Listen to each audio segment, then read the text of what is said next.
Kidlat News Updates. Sa ating mga balita, matinding pag-ulan mararanasan pa rin sa National Capital Region hanggang Biyernes ayon sa Pag-asa. 18 patay sa plane crash sa Nepal. Price freeze ipinatupad sa Metro Manila matapos isailalim sa state of calamity. Ako po si Cesar Soriano, kasama ang buong puwersa ng Kidlat News Channel para ihatid ang mga nangungunang balita sa buong kapuluan ngayon. Posibleng makakaranas pa rin ng matinding pag-ulan ang Metro Manila hanggang Biyernes. Ito ang forecast ng Philippine Atmospheric, Geophysical and Astronomical Services Administration o Pag-asa. Sinaad rin ni Pag-asa Assistant Weather Services Chief Chris Perez na posible lang mabawasan ang pag-ulan simula sa Sabado. Sa datos ng Pag-asa, nakapagtala ang Karina, enhanced habagat ng 207 mm ng ulan sa Metro Manila sa loob ng 6 na oras. Mas mababa ito kung ikukumpara sa bagyong Ondoy noong 2009 na nakapagdala ng 300 mm ng ulan sa loob ng 6 na oras. Inaasahang mararating ng Super Typhoon Karina ang Taiwan ngayong gabi. 18 ang patay ng magliyab ang nag-crash na regional passenger plane sa Kathmandu, Nepal.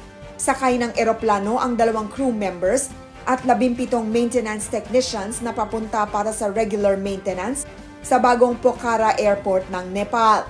Tanging ang kapitan ng eroplano ang nasagip mula sa aksidente at kasalukuyang nasa ospital para sa kanyang medical treatment. Huli pa sa kamera paglipad ng eroplano na pag-aari ng Sauria Airlines bago ito mag-crash. Sa mga video, makikita na agad itong nagliyab at naglabas ng makapal at itim na usok pagbagsak nito sa lupa.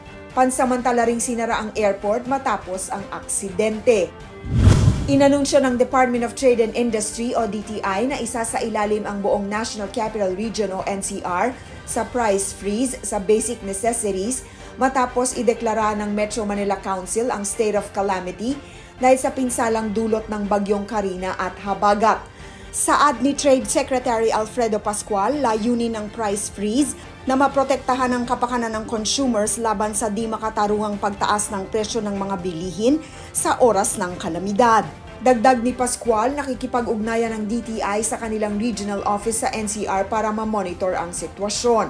Kabilang sa price freeze ang essential goods tulad ng bigas, tinapay, gulay, karne, itlog, asukal, mga sabon, at ilang gamot na classified as essential ng Department of Health o DOH. Ayon kay Pascual, mayroon ding nakadeploy na monitoring teams para sa istriktong implementasyon ng price freeze. Nagbabala rin ng DTI Chief na may kaukulang parusa ang sinumang mahuling lumabag sa batas.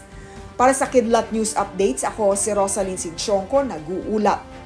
At inyo pong natunghayan ang mga headlines sa nakalipas na mga oras. Manatiling nakatutok para sa mga susunod na updates at breaking news. Ako po si Cesar Soriano, kasama nyo sa bawat pagputok ng balita.